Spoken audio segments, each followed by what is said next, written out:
አንድ እናት ናት እዚች ቦታ ላይ የተቀመጠችው ሻሼ የምትባል ሻሸመኔ ማለት በስያሜ ሻሼ ቤት እንዴ ሌሊቱ ቀኑን ብርሃን ነው ተብሎላታል። 24 ሰዓት ፀሐይ የማይጠልቅበት ከተማ የምትባልበት ልዩ ልዩ አካባቢዎችን የምታገናኝ ባለ 5 በር ኮሪደር ከተማ ነች።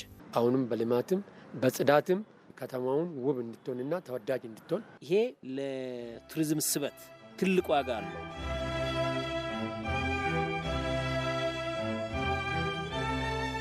መንደሮቿ ሁሉ ልዩ ልዩ የንግድ ሱቆች የሚበዙበት ነው። መንገዶቿም ቢሆኑ በተሽከርካሪዎች በተለይ ደግሞ ባጃጅ በተባሉት ተጨናንቋል።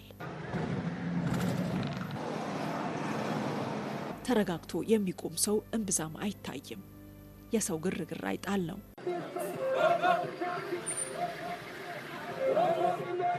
በየአቅጣጫው የሚንቀሳቀሱትን መመልከት ለዓይን ይታክታል። ከፍተኛ የንግድ እንቅስቃሴ ያለባት ከተማ መሆኗን ለማወቅ ነጋሪ አያሻም። በቀንም ሆነ በሌሊት ሰዎች ስራ የሚሰሩባት ደማቅ ከተማ እንደሆነችም ይነገርላታል። በዚህም ሌሊቱ ቀኑን ብርሃን ነው ተብሎላታል።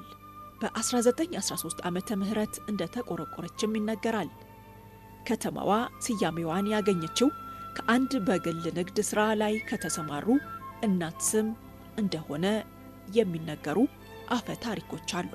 ከተማዋ መሰረቷን ጣለች ከተባለበት ስፍራ ተገኝተን ቅኝታችንን ልንጀምር ወደናል። በከተማዋ የዕድሜ ባለጸጋ ከሆኑ አባቶች ጋር ነው ከስፍራው የተገኘ ነው። የታሪክ አዋቂዎቹ አባ ገዳ ቡሹሼ ቡታና ነገሶ ገመቹ ይባላሉ። ሻሸመኔ ቤቶች፣ ንግድ ነገሮች ሳይፈጠሩ በፊት አንድ እናት ናት እዚች ቦታ ላይ የተቀመጠችው ሻሼ የምትባል ስሟ። እሷ ጠላ ምናምን ነው ጥላ ስር ይዛ የተቀመጠችው ብቻዋን ማለት ነው። እዚህ ጋር ያለው ይሄ ሻሸመኔ ሁሉ መንገድ መተላለፊያ ነው። ጫካ ነበር። ከደጋም ዝናብ እንትን ስል ወደ ሻላ ብለው ወደ ታች ይሄዳሉ። ከሻም ወደዚህ ይመጣል። ከነጌሌ ከቡልቡላ ከዶሌም ወደዚህ ይመጣሉ። ሲመጡ በከብት ነው እነሱ የሚዛዛሩ። እሷ እዚህ ቁጭ ብላ ከብት እየነዳ ከታች ከበራ ሲመጣ አረፍ ብለው ከብቶቹንም አሳርፎ ይሄዳል።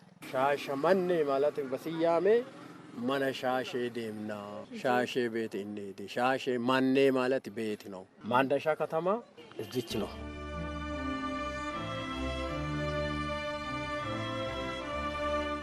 የኢትዮጵያ አካባቢዎች የሚገኙ ከተሞች መሰረታቸውን የጣሉበት መንደር በአብዛኛው ታሪካቸው በነበር ይወሳል እንጂ በዛው ሰፈር ለታሪካቸው የሚመጥን እድገት አይታይም። ለከተማዋ ስያሜ የሆነው ሻሼ በተባሉ እናት ስም የምትጠራው የሻሸመኔ ከተማ የተቆረቆረችበት ቦታ ግን ታሪኩን የደገሙና ከወቅቱ ጋር አብረው የዘመኑ ልዩ ልዩ የንግድ ስራዎች በስፋት የሚካሄድበት ነው። ዙሪያ ገባው የአልባሳት፣ የሸቀጣሸቀጥ ሱቆች፣ የምግብና የመጠጥ ቤቶች በብዛት ይገኛሉ። የገንዘብ ተቋማትም ያሉበት ነው። ታዲያ የሰፈር አራዳ የሚል መጠሪያ ተሰጥቶታል። አራዳ ተመቶ ምን ታቶ? አባ ገዳ ቡሹሼ ስለ አራዳ ያላቸው ትዝታ ጥልቅ ነው። እዚህ ጋር ሰው ሁሉን ነገር የተማረበት ቦታ ይሄ ነው። ንግዱንም የተማረበት ከሰው ጋርም ትውውቅ ያደረገ ንግግርንም ቋንቋዎችንም የተለማመደ እዚህ ስለሆነ የሰውም ክምችት እዚህ ስላለ አራዳ አዲስ አበባ ማርካቶ ማለት ነው። የ85 ዓመት የዕድሜ ባለጸጋው ነገሶ ገመቹም ስለ አራዳ እንዲህ ይላሉ። ከየትም ልብስ ሊያሰፉ ሲመጡ እዚህ ነው የሚመጣው። በዚህ ዙሪያ ሲታዩ አሁን ባንክ፣ የአማራ ባንክ አለ፣ የሲንቄ ባንክ አለ፣ የአዋሽ ባንክ አለ፣ የኢትዮጵያ ንግድ ባንክ አለ። በዚህ ዙሪያ ወደ ሌላ ሳይሆን በዚህ በአራዳ በሻሸመኔ አራዳን ለቀን ወጥተናል። ሸዋበርና አጂፕ ሌላኛው በከተማዋ ውስጥ የሚገኙ ሰፈሮች ናቸው። በሻሸመኔ ከተማ ከሚገኙ ሰፈሮች ሌላኛውና ዝነኛው ደግሞ 81 የተሰኘው ነው። አካባቢው አሮጌ ቤቶች ይበዙበታል። ከታሪክ አዋቂ አባቶች ጋር ቆይታችን ቀጥሏል። አሁን ወደ ላይ እየዞርን ነው። ወደ አዋሳ፣ ወደ አዲስ አበባ፣ ወደ አላባ ይሄ ወደ ላይ ሄደን ያለ ነው። ደግሞ ወደ 81 ወደሚባል ከዛም ወደ ቀርሳ ወደ ኢላላ ወደ ላይ ወደ ኮበሌ በይጃ ይሄዳል። በዛሬ አጠራር አቦስቶ መልካበዴሳ ክፍለ ከተማ የሚገኝበት ቦታ ሲሆን በድሮ ደግሞ ሻሸመኔ ስትመሰረት የነበረው የሻሸመኔ አስተዳደር የተቀመጠበት ቦታ ነው። አሁንም አገልግሎት እየሰጠ ይገኛል። አሁን ደግሞ ሻሸመኔ ወረዳ ፋይናንስ ሆኖ በኃይለ ሥላሴ ዘመን የጭቃ ቤት ነው። ወንበር ራሱ እኮ ለዳኛው ብቻ ነው የእንጨት ወንበር ያለው። ጤና ጣቢያ አለ እዚህ ጋር ትንሽ ሲታመም በወቅቱ የነበረውን አንዳንድ ነገር ለዛ መድኃኒት ተብሎ የሚሰጣቸው ይሄ አሁን የሚታየው አደባባይ የዛኔ ህዝቡ የሚቀመጥበት ቦታ ነው። ይህቺ ፖሊስ ጣቢያ ድሮ በኃይለ ሥላሴ ዘመን የነበሩ ዛሬ ግን ዋና ፖሊስ ጣቢያ ነው። በምዕራብ አርሲ ዞን ፖሊስ መምሪያ የሻሸመኔ ወረዳ ፖሊስ ጽሕፈት ቤት። የከተሞች መመስረትን ተከትሎም ልዩ ልዩ የአገልግሎት ሰጪ ተቋማትን መገንባት በሁሉም አካባቢዎች የተለመደ ነው። ከነዚህም መካከል ህዝቦች የእምነት ስርዓታቸውን የሚያካሂዱበት የሃይማኖት ስፍራ ተጠቃሽ ነው። ጎርጊስ ቤተ ክርስቲያን ከተማዋ ስትመሰረት አብሮ የተመሰረተ ነው። ከጎርጊስ ቀጥሎ ደግሞ በሁለተኛ ዙር ወደዚህ ከተማ የገባው ታቦት ማርያም ናት፣ ሐሙስ ገበያ። ከዛም ደግሞ ሚካኤል እዚህ እንደ ዛሬ የመጀመሪያና የሁለተኛ እንዲሁም ከፍተኛ ትምህርት ተቋማት ባልተስፋፉበት ዘመን በ1934 ዓመተ ምህረት የተመሰረተችው በወቅቱ አጽናኦት የምትባል ትምህርት ቤት ነበረች። እነ ነገሶ ገመቹን ከቀለም ትምህርት ያስተዋወቀችው። በአሁኑ ወቅት በከተማዋ የትምህርት ቤቶች ቁጥር ከ200 በላይ ተሻግሯል። ሁላችን ሀ ብለን ፊደል የቆጠርንባት አጽናኦት ትባላለች። ከአጽናኦት ሁለተኛ ስሟ አብዮ ጩራ ተባለች። በደርግ ዘመን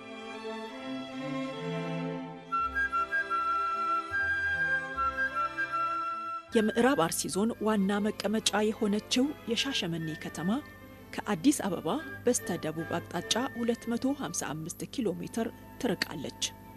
ወይና ደጋ የአየር ንብረት ያላት የሻሸመኔ ከተማ ከባህር ጠለል በላይ 1937 ሜትር ከፍታ ላይ ትገኛለች።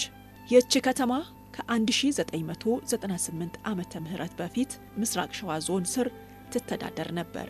አሁን የብዙዎች መዲና ነች ያሉን የምዕራብ አርሲ ዞን ከማስተዳደር ጀምሮ በአካባቢው በተለያዩ የስልጣን ደረጃ ሲያገለግሉ የነበሩና አሁንም በማገልገል ላይ የሚገኙት የከተማዋ ነዋሪ አቶ ኃይሉ እንግዳ ናቸው። ሻሸመኔ ዋና ከተማ የምዕራብ አርሲ ዋና ከተማ እንድትሆን በ1998 የተመሰረተ ነው። ሻሸመኔ አሁን የራሷ ሻሸመኔ ራሷ ተጠርነቷ ለክልል ነው። የምዕራብ አርሲ ዋና ከተማም ነች።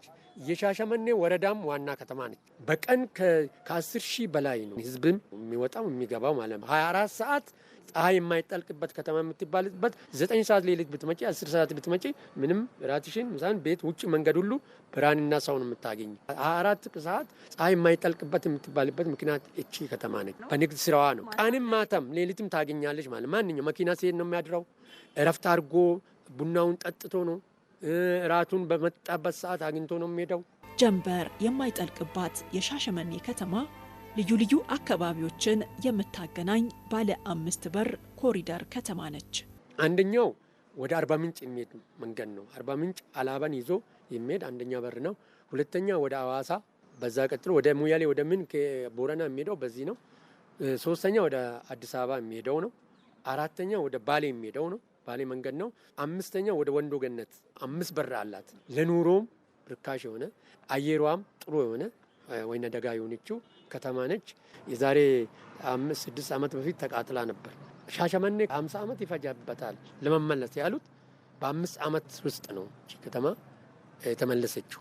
ያንን ድል ያደረገው ህዝብ ተመልሶ ያንን የተቃጠሉትን ቤቶች መልሶ ስታንዳርዷን የጠበቀ ቤት የሰራው ህዝብ አሁንም በልማትም በጽዳትም ከተማውን ውብ እንድትሆንና ተወዳጅ እንድትሆን የሚያደርግ ህዝብ ስላለን ተስፋ አለን። በአብሮነት በመቻቻልና በፍቅር በጋራ ሰርቶ በመለወጥ የምትታወቀው የሻሸመኔ ከተማ ከሌሎች የኢትዮጵያ አካባቢዎች የመጡትን በጉያባ አቅፋለች። አቶ ዘከሪያ መሐመድ 1966 ዓመተ ምህረት ነበር ከሐረር ወደ ሻሸመኔ ያቀኑት። እኔ ሲያውቃት በዛን ጊዜ ከአገሩ ህዝብ በላይ በቃ እንግዳ ነው የሚበዛው። የሚያልፍ የሚያድር ሻሸመኔ ለተለያዩ የውጭ ሀገራት በተለይም ለራስ ተፈሪያን ማህበረሰብ ለሆኑ ጀማይካውያን ቋሚ መኖሪያቸው በመሆን ትታወቃለች። ከበሃማስ ከኮቤኮና ከካራቢያን የመጡ ዜጎች ለበርካታ ዓመታት ከትመው የሚኖሩባት ከተማ እንደሆነችም ይነገርላታል። የሻሸመኔ ከተማ አስተዳደር ቱሪዝም ቢሮ ኃላፊው ሴፉ እስማኤል ሻሸመኔ እንግዲህ እንደምትታወቀው አርሲ ህዝብ የሚኖርባት ብቻ ከተማ አይደለችም። እንደ ኢትዮጵያ የሌለ ብሔር ብሔረሰብ የለም እዚህ ውስጥ። ትንሿ ኢትዮጵያ ማለት እንችላለን። አማራ አለ፣ ትግሬ አለ፣ ደቡብ አለ፣ አፋር አለ፣ ሶማሌ አለ፣ ወላይታ፣ ሲዳማ፣ ከምባታ አለ፣ ስልጤ፣ ጉራጌ አለ። እሱም ብቻ አይደለም። ሻሸመኔ ከተማ ውስጥ የውጭ ዜጋ ራስታ ኮሚኒቲ የምንላቸው ከ27 አገራት ዜጎች የኛ ከተማ ውስጥ አሉ። የኛ ከተማ ውስጥ አሉ ብቻ ሳይሆን እንደራሳቸው ከተማ ብዙ አመት የኖሩባት ፈረንሳዮች አሉ፣ አሜሪካኖች አሉ፣ ደቡብ አፍሪካዎች አሉ፣ አረብ የመኖች አሉ። የሻሸመኔን ድምቀት የሚጨምር የኮሪደር ልማት ስራ በስፋት እየተከናወነ ይገኛል። ይህም የመስህብ ስፍራነቷን ከመጨመር ረገድ ከፍተኛ አስተዋጽኦ አለው ይላሉ። የኮሪደር ልማት ከመጀመራችን በፊት የሻሸመኔ ከተማ ብዙም የምስብ ነገር ለማየት በጣም እንቸገር ነበር። እውነቱን ለመናገር ዘንድሮ ላይ ትልቅ ፕሮጀክቶች ተጀምሮ ነበር። 2017-16 ግማሽ ወራትን ይዞ ትላልቅ ፕሮጀክቶች እዚህ ውስጥ ሲሰሩ ነበር። የኮሪደር ልማቶች ሲሰሩ ነበር። ከተማችን ድሮ ከኮብልስቶን ያላለፉ ትናንሽ ፕሮጀክቶችን ነበር ሲሰራ የነበረው። ዘንድሮ ግን በሶስት አቅጣጫ ወደ 2 ቢሊዮን ነጥብ 4 አካባቢ የሚደርስ ፕሮጀክት በስፓልት ተይዞ እየተሰሩ ናቸው። ከዛ ውስጥ አንዱ ሎት አልቆ ሰርቪስ የጀመረበት ይሄ ለቱሪዝም ስበት ትልቅ ዋጋ አለው። ከዓመታት በፊት በ17000 ሄክታር መሬት ላይ ያረፈችው የሻሸመኔ ከተማ በአሁኑ ወቅት ወደ 52000 ሄክታር ግዛቷን አስፍታለች። ይህንን ተከትሎም ተጨማሪ የቱሪዝም መዳረሻዎች እየተፈጠሩ በመሆኑ እነርሱን ማልማትና ማስተዋወቅ ትኩረት ተሰጥቶታል ይላሉ። ሻሸመኔ ከአቀማመጧ አንጻር ስናይ 24 ሰዓት የንግድ ከተማ የንግድ እንቅስቃሴ ያለባት ከተማ ነው ባለውና አሁን ላይ ቢሻንጉራቻ ከዛ ወደ ሻሸመኔ አሁን ታቅፋለች በክፍለ ከተማ። የንግድና የቱሪዝም ከተማ ነው የምትባለው ሻሸመኔ። በአጠቃላይ ስናይ የቱሪዝም ተደራሽነት ስናይ ሁለት አይነት ልንሰራባቸው የያዝናቸውና የነበሩ የተፈጥሮ ቱሪዝምና ሰው ሰራሽ ብለን የያዝናቸው አለ። በተፈጥሮ ቢሻንጉራቻ ክፍለ ከተማ ውስጥ ሀረሃባስ የሚል ትልቅ ሐይቅ አለ ከአዋሳ ጋር የሚገናኝ። ይህ ሐይቅ ከዚህ በፊት ብዙም አልተሰራበትም። በአዋሳ ነበር የሚታወቀው። ከ50% በላይ ድንበሩ ወደኛ ነው። ደሴቱ እኛ ጋር ነው ያለው። ለከተማችን ትልቅ ዋጋ አለው ብለን ስራ ጀምረናል። አሁን ላይ 2017 እዛ አካባቢ አንድ ማህበር አሳ አጥማጆች አሉ። እነኛን ወደ ማህበር አምጥተናቸው ወጣቶችን አደራጅተን ከዩኒቨርሲቲ የወጡትን ልጆች አንድ ላይ ያመጣናቸው ወደ 33 ልጆች አካባቢ፣ ሌሎቹን ደግሞ እዛው ሐይቁ አካባቢ እንዲሰሩ፣ ሁለተኛ ደግሞ ጀልባ እንገዛላቸው ተደረገ። ወደ 32 ሰው የሚይዝ ጀልባ ዘንድሮ በ1.6 ሚሊዮን ብር እንገዛላቸው ተደረገ። ዛሬ ጥሩ እንቅስቃሴ የሀገር ውስጥም ከውጭም የሚመጡ ሰዎች ወደ ሐዋሳ የሚያልፉትን መንገድ ላይ ቢያንስ ሻሸመኔ ለቱሪዝም ምቹ ሁኔታ አላትና እዛ አካባቢ ሻሸመኔ ሊገልጽ የሚችል በፕሮሞሽን ዙሪያ ከፍተኛ ስራ እየሰራን ነው። ሁለተኛ ደግሞ በተፈጥሮ አሁንም ሀረሻላ የሚባል አለ። ወደ ቢሻንጉራቻ ሲኬድ በግራ በኩል 9 ኪሎ ሜትር ላይ የሚገኝ ተፈጥሮ ሐይቅ ነው። ጠዋት ላይ ስትሄጂ በጣም ከባድ ሙቀት አለው። በቆሎ ያበስሉበታል። የታመሙ ሰዎች ይታጠባሉ። ሙቀቱ ውስጥ የሚቆዩበት እንትኖች። ቀን ላይ ስትሄጂ ቀዝቃዛ ነው። እሱ ላይ ቫሊዩ መጨመር አለብን ብለን ዘንድሮ አቅደናል። አንደኛ መንገዱ መስተካከል አለበት። ከዛ ያለፈ ሰው ሰራሽ ብለን ሆልቀ ደነባ የሚባል እዚህ ቶጋ ውስጥ 280 ሜትር አካባቢ የውስጥ ለውስጥ ቆፍሮ በሶፍ ዑመር ዋሻ ዲዛይን የሰራ ዋሻ አለ። እሱን ለማስተዋወቅም ከፍተኛ ስራ ሰርተናል ዘንድሮ። የሀምዛ መስጊድና የባናና አርት ጋላሪ በሻሸመኔ ከተማ የሚገኙ የጉብኝት መዳረሻዎች ናቸው።